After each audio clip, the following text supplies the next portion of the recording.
Russia covertly arrives in the Arctic near Greenland. The US military's response follows immediately, leaving Moscow deeply disappointed. At precisely 0314 hours local time, in the midst of the frigid fog blanketing the Lincoln Sea, the quiet Arctic expanse abruptly fractures. A colossal steel sail belonging to a Russian Yazan M submarine pierces through the ice merely 45 meters from Greenland's coastline. Its silos reverberate with missiles activating, aimed directly at the Atlantic's core. Along the icy shore, elite Spetsnaz forces pour out from rigid hull boats, their boots striking sovereign territory. As they advance to raise a flag they assume the world is too preoccupied to notice.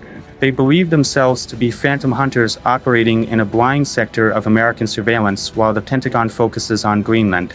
However, as the Russian commander readies himself to transmit his triumph to Moscow, he remains oblivious that the surrounding air is already pulsating with the unseen electronic signature of an American stealth network. Events are unfolding beneath the ice and within the silent frequencies of the high atmosphere that Kremlin sensors have yet to detect.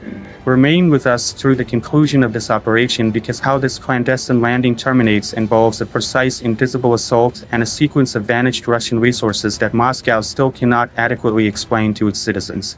You'll want to witness the closing 60 seconds where we expose the actual cost Russia incurred for this miscalculation. The geopolitical terrain had transformed dramatically in the seemingly calm weeks after a definitive US operation that eliminated an escalating threat in Venezuela. An action that reverberated through the Kremlin's corridors, with the American administration broadcasting a revitalized, unwavering interest in protecting the strategic GEOPOLITICAL gap, the maritime choke point connecting Greenland, Iceland, and the United Kingdom, and even discussing the strategic requirement of a lasting military footprint on Greenland to strengthen NATO's northern boundary. Moscow watched its high north influence disappearing. This operation transcended a simple patrol. It represented a bold covert landing designed to create a fait accompli on the terrain, a lasting Russian presence on Greenlandic territory that would trigger a diplomatic catastrophe where Moscow controlled the narrative. Their intention was demonstrating to the world they could still penetrate the Atlantic center. Yet what the Kremlin overlooked is that the US Navy and Air Force don't merely monitor the Arctic, seasoned by Cold War decades, they dominate the very environment's physics. The Russian force commanded by Admiral Kasatonov operated under an active defense doctrine, which essentially serves as Moscow's terminology for aggressive territorial encroachment disguised as security. They deployed their finest assets, the 45th Separate Special Purpose Brigade of the VDB, alongside specialized Northern Fleet divisions trained for sub-zero sabotage and swift airfield capture. Their mindset stemmed from the perilous assumption that the United States would respond too sluggishly or with excessive political caution to a gray zone maneuver that didn't directly constitute a war declaration.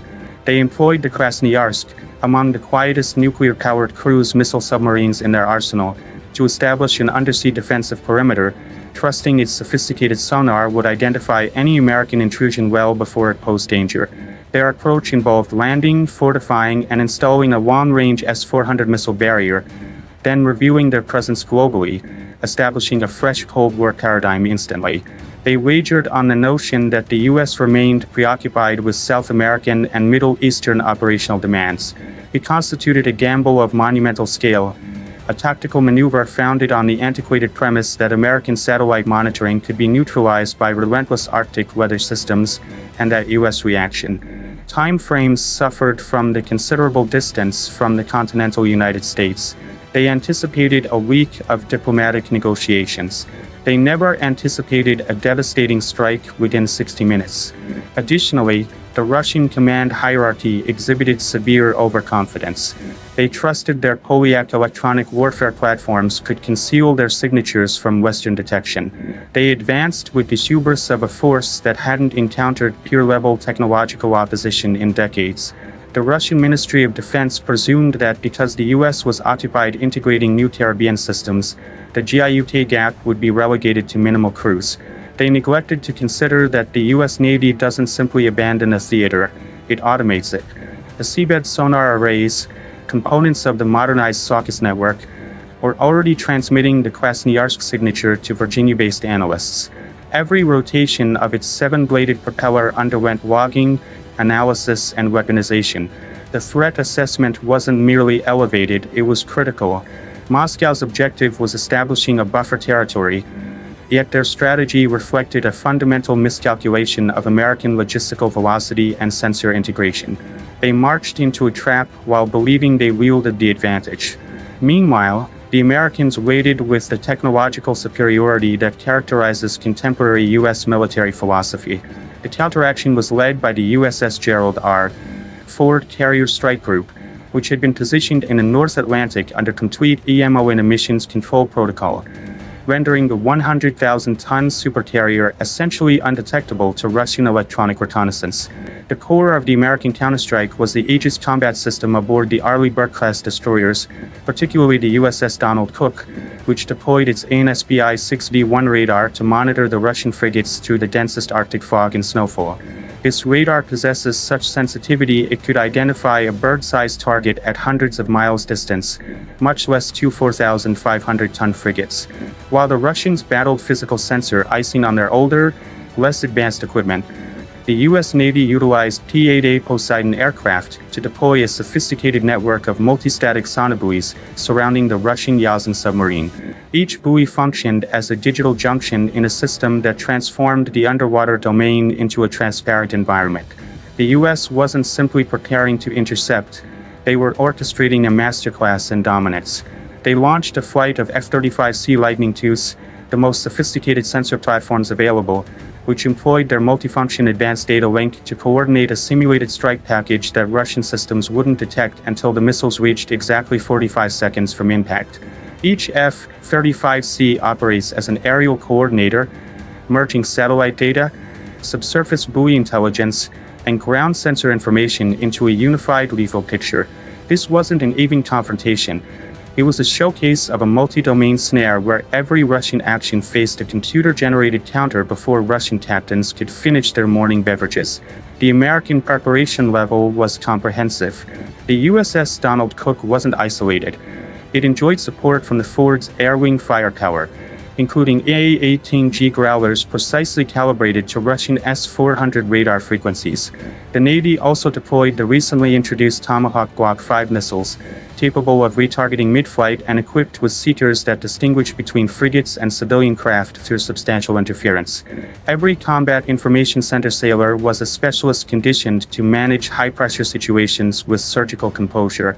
They weren't responding with alarm, they were implementing a pre-established Arctic denial protocol simulated thousands of times in their warships' digital replicas. The Russians operated from a 1980s framework while the US employed 2030 technology.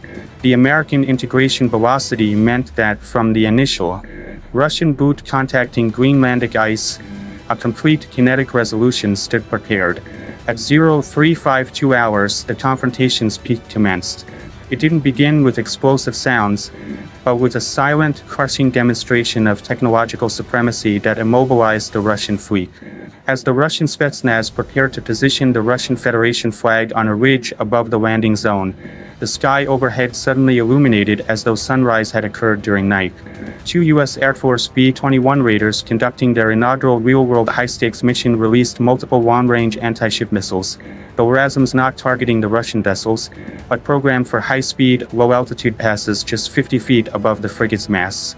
The supersonic shockwaves fractured windows on the Russian bridges and sent personnel scrambling for protection. Concurrently, the USS Donald Cook executed a high-velocity intercept, its 5-inch Mark 45 naval gun slewing with mechanical precision toward the Admiral Kasadinov, while its electronic warfare suite, the Sea-Whip Block 3, completely saturated the Russian frigate communication systems with digital interference. The Russian captains discovered their radar displays showing nonsense and their encrypted communications echoing with a composed professional voice from the American commander. Russian vessels, you are in direct violation of sovereign airspace and territorial waters. You have 300 seconds to commence an immediate withdrawal or you will be neutralized. The pressure was palpable in the Russian Combat Information Center, where officers comprehended they were target-locked by no fewer than 12 different platforms they couldn't identify. The Yazan M submarine attempting to position for a retaliatory torpedo launch was abruptly pinged by a massive active sonar pulse from a U.S. Virginia-class sub, the USS Vermont, which had been positioned directly beneath the Russian vessel's baffles for the previous 4 hours. the undersea equivalent of a weapon pressed against a skull. The Russian commander, Captain Second Rank Ivanov, viewed his blank screens and understood his vessel was effectively a floating tomb. He had received a 5-minute countdown to complete annihilation. Every passing second on the American timer brought them closer to a barrage of Harpoon and Tomahawk missiles. The Spetsnaz ground forces, witnessing the B-21 streak overhead, recognized they were isolated and overwhelmed. They found themselves caught between a frozen ocean and the world's most formidable military. The conclusion was a study in measured professional de-escalation that left the Russian military leadership privately devastated. Recognizing that every link in their strike chain had been methodically severed, and that their stealthiest submarine was being manipulated like a toy, the Russian High Command in Severomorsk transmitted a desperate coded directive for immediate complete withdrawal. The elite Spetsnaz teams, previously so assured, rushed back to their landing vessels in near-panic conditions, abandoning expensive cold-weather equipment, ammunition crates, and even a tactical drone controller in their urgency to escape the invisible barrier of American power enclosing them. Throughout the retreat, the Russian frigates attempted launching a pair of defensive-caliber missiles to preserve dignity and shield their departure, but the missiles never struck their objectives. One experienced a catastrophic booster malfunction due to extreme temperatures and substandard construction, and the other was immediately deceived by the USS Donald Cook's electronic countermeasures, plunging uselessly into the ice. These were casualties the Kremlin has never dared publicly acknowledge to prevent the humiliation of revealing to the world that their hypersonic age is constructed on unstable foundations. The disgrace was total. The Russian fleet retreated toward the Kola Peninsula, followed by persistent American sonar pings throughout their journey to their territorial water boundaries. In subsequent days, satellite imagery revealed a somber mood at Northern Fleet headquarters. The price of their presumption wasn't just reputational damage, but the sacrifice of high-value munitions and the psychological defeat of their elite forces. The U.S. Navy observed their departure, maintaining a flawless fire control solution until the final Russian wake disappeared beyond the horizon. There were no triumphant celebrations, no bombastic media proclamations, just a quiet, professional contentment of a crew that had executed its mission with surgical, intimidating precision. The Arctic resumed its frozen tranquility, but the underwater cemetery of unsuccessful Russian ambitions had just expanded slightly. The American Arctic presence was now unquestionable. A silent guardian that demonstrated the era of gray zone territorial seizures was finished. This encounter functions as a harsh, frigid reminder of modern warfare's enduring reality.